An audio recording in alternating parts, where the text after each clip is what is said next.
Hey everybody, Bill here with the next episode. I'm excited to share this different style episode with you today. So today we're going to take some time, look behind the curtain at a past project. I'm going to be speaking with Kent Siri. He's the VP of Marketing at Reify Health. We had the absolute pleasure of working with them 12 months ago. And in this interview, I'm going to talk to Kent about how they knew it was time to rebrand, what were they looking for in the agency that they were going to decide to work with. That was us. Thanks, Kent. What were the challenges of the project? What were the rewarding aspects of the project? And ultimately, what did this project allow them to go forth and do post-project? So I hope you enjoy.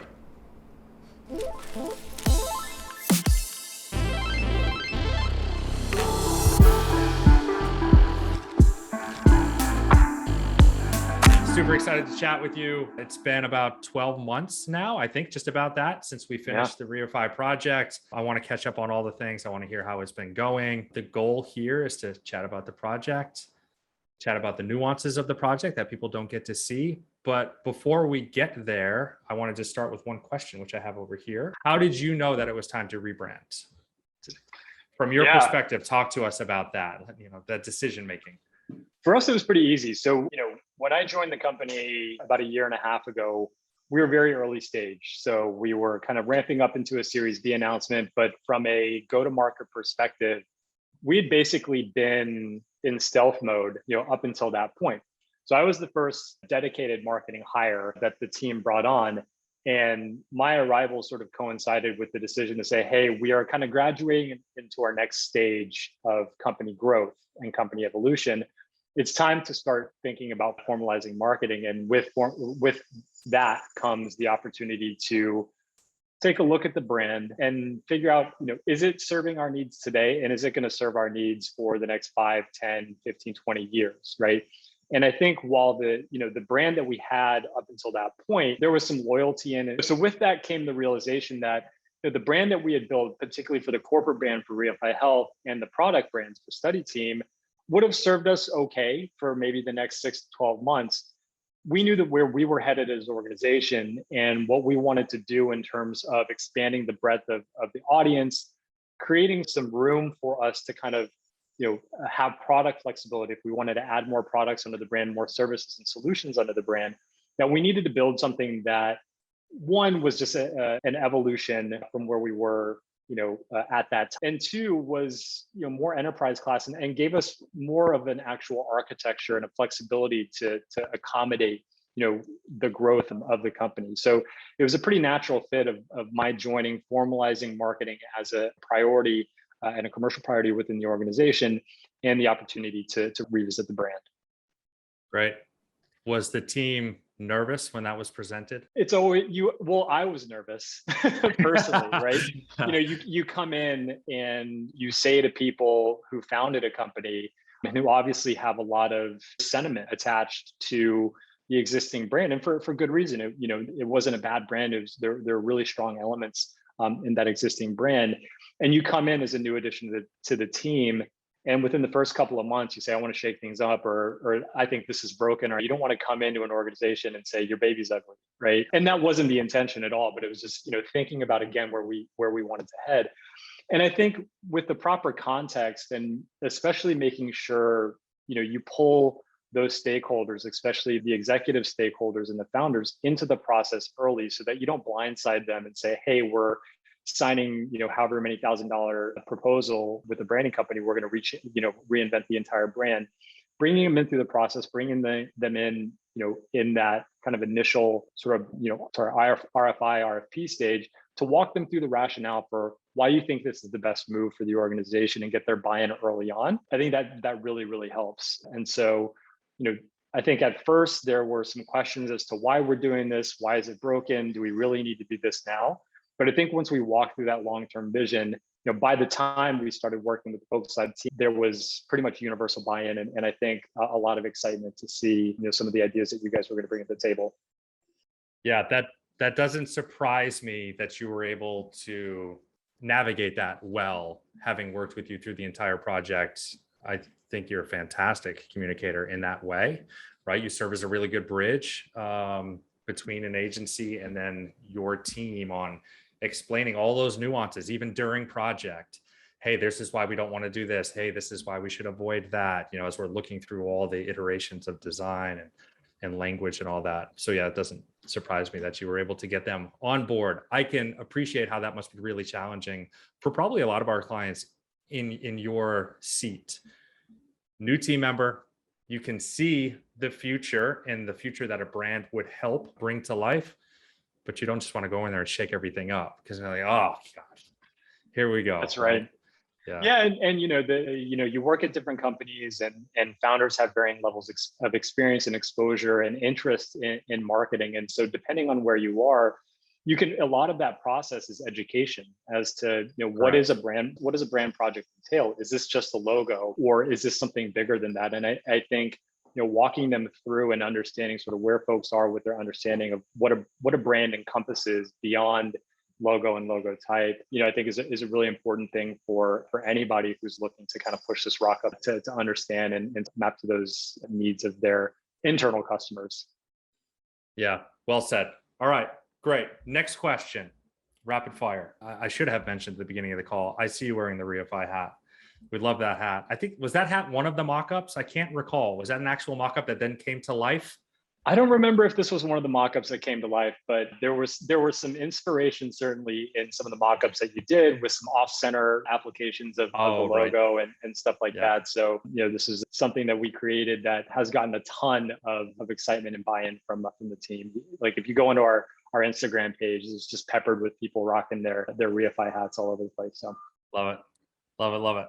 So this is a little bit of a self-serving question, and then we'll get maybe back into the meat here. What were you looking for in a partner? You do not have to just say all the things that Focus Lab is, but it would be helpful for other people to know when you're looking for a brand agency, what did you find helpful and what were you looking for?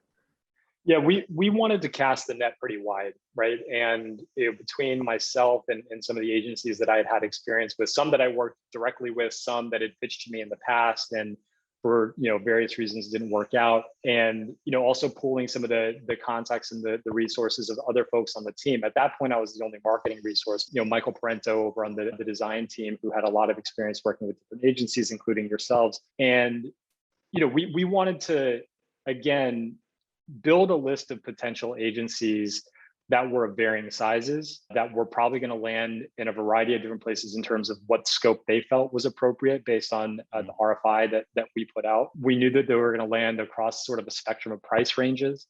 We knew that they were going to land across a spectrum of healthcare experience, tech experience, specifically B2B, B2C, et cetera. And I think what was really important was that we didn't hone in on any one type of agency when we cast that net, right? That, you can certainly over rotate and say, hey, we want to really focus on agencies who have a ton of, have a really robust portfolio in technology or health tech, but then you really limit yourself in terms of some of that creative flexibility. And what we knew that we wanted in terms of the rebrand was, and this is, I think probably every head of marketing, CMO, VP of marketing says this, but it's like, we really wanted to create a brand that felt different, that was going to break through the noise, right? Health tech can kind of veer towards a certain palette, a certain tone, a certain kind of, you see a lot of motifs in tech and in health tech specifically that over the last 5-10 years have gotten a little bit stale. And we wanted to make sure that we're doing something that, would feel fresh and new and stand out, while also not alienating those people who do gravitate towards, some of those more established brands. So, knowing that we wanted people, yes, who were aware of what were the trends in health tech, but also could maybe bring a fresh perspective with some, outside of the industry experience, maybe even some B2C experience was really, really important to us. Beyond that, I would say that once we got those responses back from the agencies that we were targeting and started to line up those calls, one, it was just like, what was the quality of the presentation? Who did they bring to that presentation? How well prepared were they for there? And most importantly, for us, it was a vibe. It was just like, we are going to be working really, really closely with the team over the course of, I think we had scoped, 8 to 12 weeks for the project. I think like most projects, just given sort of feedback, going back and forth, we ended up going a little long, but saying, hey, this team is going to be basically working as an extension of our organization for, a third of a year. we want to make sure that we're comfortable with them as team members and that we can communicate clearly with them, that they're establishing a really strong process, that they understand our unique, whatever unique aspects we're bringing to the table, and that we're comfortable working within that dynamic. That was incredibly important to us. And again, it's a self-serving question. That was very much something that we felt when we met the focus team. To be completely honest with you, Bill, like I was rooting for, another group to work on the project because it was a group that I worked with in the past, was really familiar with their work. But by the time, the kind of the pitch presentation with the focus team was over, I think it was sort of undeniable, both in terms of the team that you guys were committing to the project, as well as the really well thought out process that you guys had built, where it's not just, hey, we're going to go into a hole for a couple of weeks, come out with some options, you have to pick one, and then we go from there. But a really sort of thoughtful, strategic, multi-step project that gave us the latitude and the flexibility to provide a lot of feedback, collect feedback from every round going to the next. We knew that feedback was going to be internalized and then sort of iterated upon in the next round. So great. Good to hear. The vibe part of the answer sticks out to me. It is how we operate as well in a lot of ways, right? Like in an engagement, we want to be working with people we want to be working with for the next 3, 4, 6 months, right? And that goes beyond experience, budgets, timelines. You do start to get into that people factor a lot. So I'm glad we put off that vibe. We love our process. We stick by our process, and we think it is appropriate for a lot of people as well. That iteration, that constant iteration, feedback cycle. It's just, there are other agencies that do let us go dark for a while. We're the experts. We'll come back with really good work, and that's what you should pick. And that's great if that works for them. It's just not really in our DNA. It almost goes against like who we are as people. We love the collaboration factor. So I'm glad that stood out. So in project questions, what was the most surprising aspect of the project to you? I would say,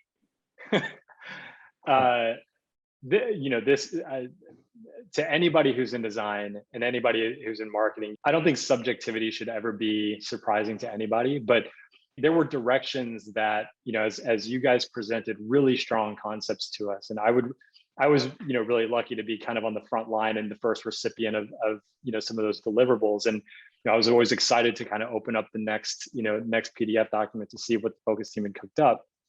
And I would look at them and say, oh, these are really strong. But I would say, boy, this one is absolutely sort of objectively the best direction. And like, we should just focus on that and hone that direction.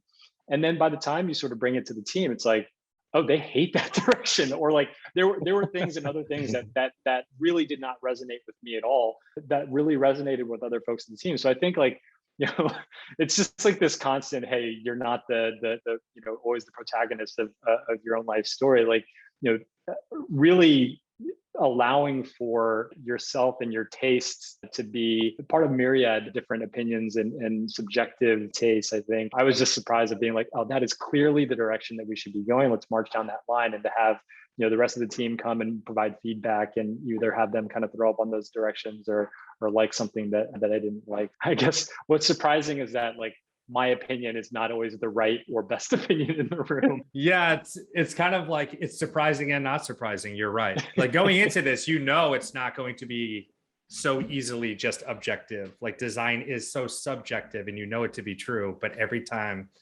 you go through that process, every time we go through that process, you realize it over and over again. It is it's a really tricky dynamic to navigate. You've got personal taste at play. You try to say remove personal taste, but then you say, but how do I remove personal taste? They are at play. You can try to shield them as much as you can. You got to think about the customer you're trying to reach, but it's not that easy. And that's where that iteration comes into play, right? That's where that collaboration, that touch point, the insight, funny enough, because then we have that perspective too. We say, this is the best decision. This is where we should go. Doesn't always land that way. You go through all these other iterations. Somehow, through the magic of the universe, you land on a concept in the end that everybody resonates with, and you look back on now and you go, that's the one. Almost like it was meant to be that, even though we were all maybe sticking to some other ones along the way. Absolutely. Not an easy journey. So that's a great lead into my next question. What was the most challenging part of the project? So that one's an easier question. The most challenging, but maybe the most important part of the project was making sure that we had those stakeholders pulled in every step of the way, right? And that with every round, I begged, borrowed, and stole until I could get our founders' feedback, the other folks that we had brought into the project team, and make sure that I was thorough with collecting their feedback, that I understood their feedback. And because I was, kind of the point person and the go-between, between the stakeholders, our founders, and the focus team, making sure that I understood and was processing and communicating that feedback, internalizing it and processing it and communicating it back to you guys in a way that was not colored by my own biases, that was not sort of inflected by my own taste, but trying to really collect that feedback in a very objective way and spit it back out to you guys in a way that felt fair and representative of those stakeholders' opinions.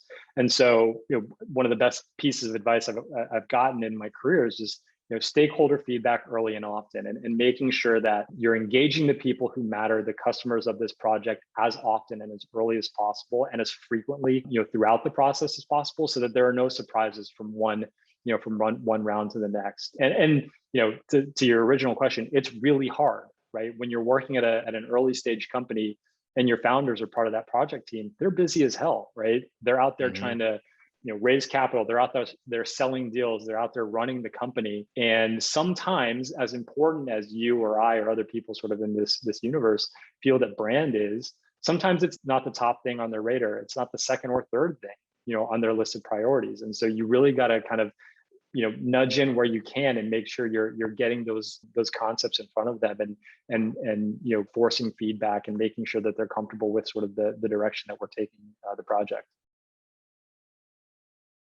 That role that you played, it doesn't surprise me. That would be probably the most challenging role of any company during a project like this. That role is so pivotal.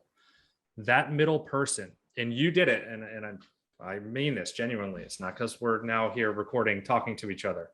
You were so good at that job because seemingly you were really able to remove that bias. It felt like you could bolt into Focus Lab. You could consume what we were saying. You could consume our position. You could buy into, as much as you could, the direction that we're saying, this is the one. You could take that knowledge and go and present that, not in a pushy way, to your team. You could get their feedback. You could bolt that in, and then you really brought us together really well. There was no tension, right? So that role is not to remove tension, but it's to educate in both directions and bring the people together that are still, well, we have this perspective, you have this perspective. Well, have you thought about this? Oh, don't worry about that. It doesn't look like this. Well, it kind of does look like this to us. That's hard to navigate all that. And although we do our best to do that at the agency layer, and I think that we do that well, to have that additional layer, that line through into the company that you served as, is so instrumental in a project. We already know to be true, when that exists in a project, there is almost like no way that project can fail. When there's somebody like yourself, when there is a big gap there and no one's in the middle filling the gap, that's where it starts to get rocky. That's where you start to go, we don't have that through line. We're doing the best we can to educate. We don't know that we're hearing them correctly. Who's the bridge? Right. You are a fantastic bridge. So thank you for that. So then the final question of in project here is, what was the most rewarding part of the project? Obvious or not obvious, I suppose. Well, I mean, rollout, and I'm assuming most of your interview subjects are going to say the same thing, but actually, putting this thing out into the world and announcing it.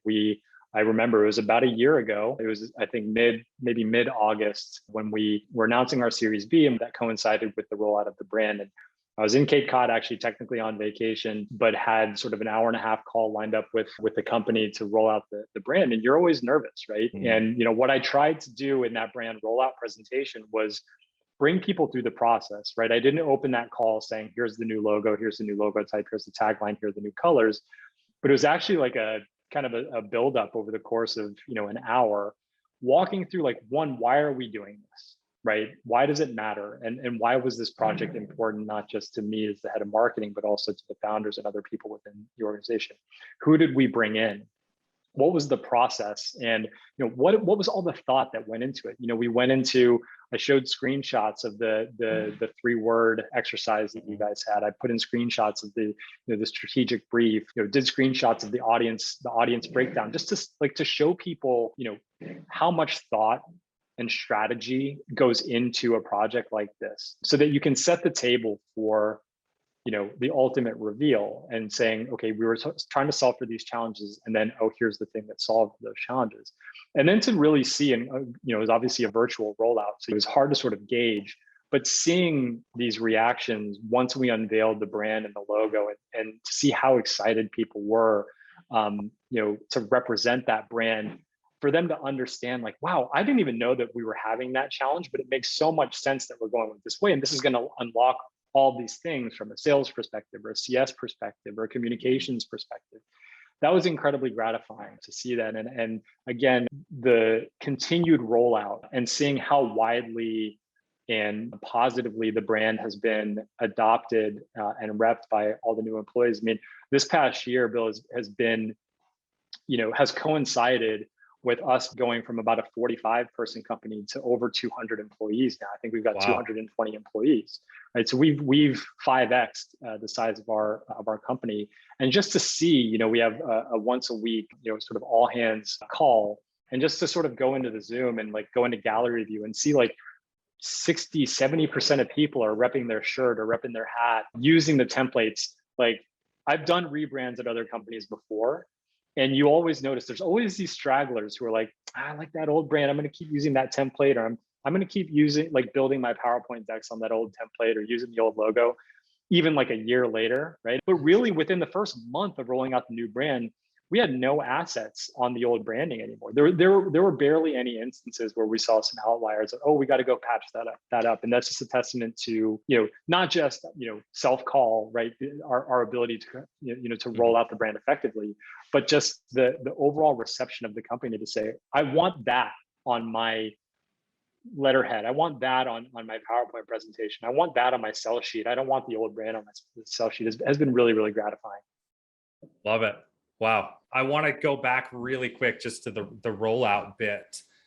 It is so important when you can frame the work in a way that removes the subjectivity and makes it objective. You show the problems, you show the thinking, you show all of the, generally, some of the process or all of the process, and then you bring people to the solution.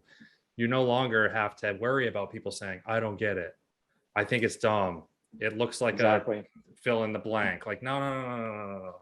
We're not going to play that game. And the way we don't play that game is you start at the beginning and you walk them through it. There's a story, right? The brand is not the logo.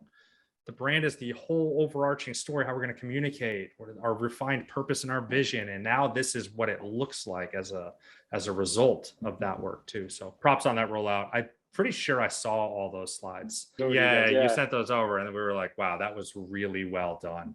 It's easy, right? So this isn't you'd hate to knock the people that don't do this, because we have to empathize on maybe why they didn't. Maybe they didn't know that it would be as useful, maybe to spend the time to roll out in that way. Maybe they don't have the time and they're just like, we just got to push this thing out. And we got to move on to the next initiative. But it is really worth considering that rollout as being a really instrumental part of the success. You don't just get to the end of the line, you get your style guide, and you're like, cool, we're done. You want to embrace that moment too. You want it to be really enjoyable. You want to thrive in that victory. There's no reason to rush through it. So yeah, good job. So post-project, a couple questions here and we'll close out. We want to keep these things manageable for the listeners and the viewers. How have things been going since the rollout? So I've been seeing a ton of news. We obviously follow you in any channel that we can. I see AstraZeneca partnerships. I see a new series round raise. Seems like you've all been busy. You just talked about 200 team members. Wow. Yeah. Things have been going great. I mean, in terms of, obviously the company is doing incredibly well, right? I've been doing kind of the health tech startup thing for a decade plus now. And over a handful of companies, and really what Reify is doing is really what you look for in a company. You see a lot of companies get stuck in that inflection point in the hockey stick, right? But we are working through that inflection point, and in fact, we've seen growth above and beyond like certainly what I had wished for. So it's been really exciting from an overall kind of a macro company perspective. And from a branding and marketing perspective, again, it's been incredibly positive, right? We've grown the team. So I'm no longer a team of one, right? We've got a team of 8 folks on the marketing team now. So like, my ability to kind of, step back and think more strategically while having really awesome, capable team members, out there focused on growth and demand gen, on content creation, on talent brand, on product marketing, and all those functions has been great. They've all been really excited to come into an organization that has a really strong brand foundation and work on ways that they can extend that brand, work that brand into their own work streams, et cetera. So the rebranding, I think, has been incredibly successful. And as I mentioned earlier on, there are things that we are doing with regards to sort of expansion of the product line with the funding announcement and starting to do more co-marketing with our sister company, Care Access. I think being thoughtful about how we built that brand, and again, building a future-proof brand and a future-proof brand architecture that was going to create allowances and flexibility for growth, both on the team side, the brand extension side, but also on the product branding side, right? We're starting to see the fruits of that come to fruition. And going forward at the latter half of this year, going into next year, you're going to see more and more of that brand foundation come to life in more extensions and more expressions. So really, really excited about where things are headed.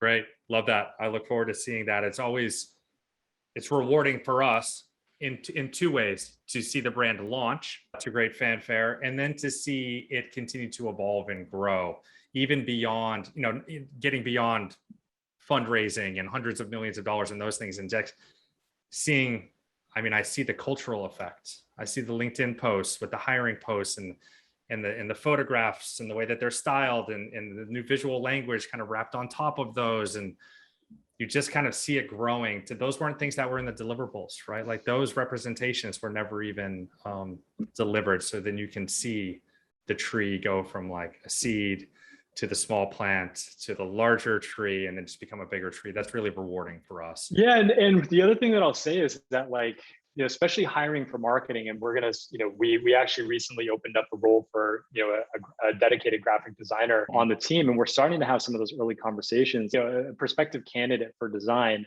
you can sense the excitement that they have, right? Looking at the brand foundation that they have, it's like, oh, this is the palette that I get to work with, and oh, you're giving me sort of carte blanche or free license to extend that palette.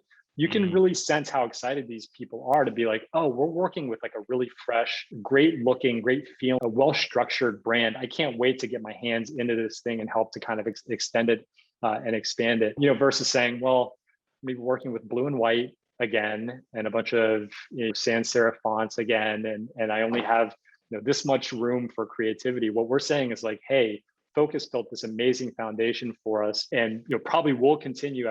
Bill, you can probably expect to hear from me in the coming months, for additional brand extension projects. But to be kind of a graphic design professional, knowing that you've got this really robust palette to work with, and that you've got some freedom to express it differently, I think it's been really palpable in some of the early conversations that we've had with folks. So anybody out there watching, if you're interested in marketing or design for Reify, check out our job openings.